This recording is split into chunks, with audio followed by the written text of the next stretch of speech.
ନମସ୍କାର। ଅ, ଆମେ 15 ହାଇସ୍କୁଲର ପିଲା ଏବଂ ଆମ ଆପ୍ ର ନାଁ ହେଉଛି ଆରାଇଜ୍।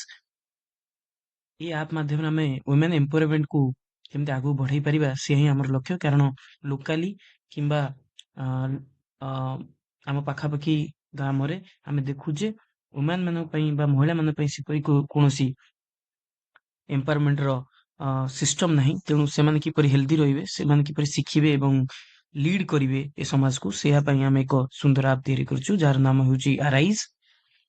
ଏବଂ ଏହି ତାର ଇଣ୍ଟରଫେସ୍ ଦେଖିବା ପାଇଁ ଆତ୍ମନିର୍ଭର ଭାରତ ଅଣ୍ଡରରେ ଏଇଟା ଆମେ କରିବାକୁ ଚେଷ୍ଟା କରୁଛୁ ବିଲ୍ଡାଥନ ଅଣ୍ଡରରେ।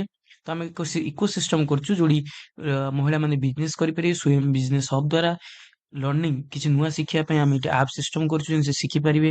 ମହିଳା ମଣ୍ଡଳ କମ୍ୟୁନିଟି ତିଆରି କରିହବ, ସାଥୀ ଯୋଜନା କରିହବ, ଆରୋଗ୍ୟ ଶରୀର ଦେହ ପାଇଁ ବା ହେଲ୍ଥ ପାଇଁ ବି ଆମେ ଗୋଟେ ସିଷ୍ଟମ ତିଆରି କରୁଛୁ ଏବଂ ଫାଇନାନ୍ସିଆଲ ହେଲ୍ଥ ପାଇଁ ମଧ୍ୟ ଆମେ ଏକ ସିଷ୍ଟମ ତିଆରି କରୁଛୁ। ଆର ଇମ୍ପାକ୍ଟ ସବୁ ଲେଖା ହେଇଛି, କେତେ ଇମ୍ପାକ୍ଟ ହେଇପାରିବ ଯେ 10 million women local women entrepreneur ତିଆରି ହେଇପାରିବେ ଏବଂ ଯୋଉ ଜେଣ୍ଡର ଗ୍ୟାପ୍ ଆସିଯାଏ ମହିଳା ଏବଂ ପୁରୁଷ ଭିତରେ ସେଇଟା ବି କମିବ। ଲିଟରେସି ବଢିବ। ପଞ୍ଚାୟତରେ ଯେମିତି ଗୋଟେ ମା ପଢିଲେ ତା ପୁଅ ପଢିବ, ତା ପରିବାର ପଢିବ, ତ ତା ପାଇଁ ଆମେ ଲିଟରେସି ବି କରୁଛୁ, ହେଲ୍ଥ ପାଇଁ ବି ଏଥିରେ ଦେଖୁଛୁ। ତ it is all in one app for women locally. So ଯେତେବେଳେ ସେ ବଢିବ ସିଏ ହିଁ ଆଗକୁ ରହିବ ଏବଂ ମହିଳାମାନେ ହିଁ ଆମକୁ ଆଗକୁ ବଢେଇ ପାରିବେ। ଏହା ହିଁ ଆମର ଦୃଢ ଆଶା। ଯେମିତି ମୋ ମା କରନ୍ତି କିମ୍ବା ଏ ଗାଁରେ ମହିଳାମାନେ କରନ୍ତି, ସେଇଭଳି ମୁଁ ଆଶା ରଖୁଛି। ଏଇ ଆପ୍ ମାଧ୍ୟମରେ ଆମେ ସେମାନଙ୍କୁ ଏକ ପ୍ଲାଟଫର୍ମ ଦେଇପାରିବା ଯେଉଁଠାରେ ସେମାନେ ଆସି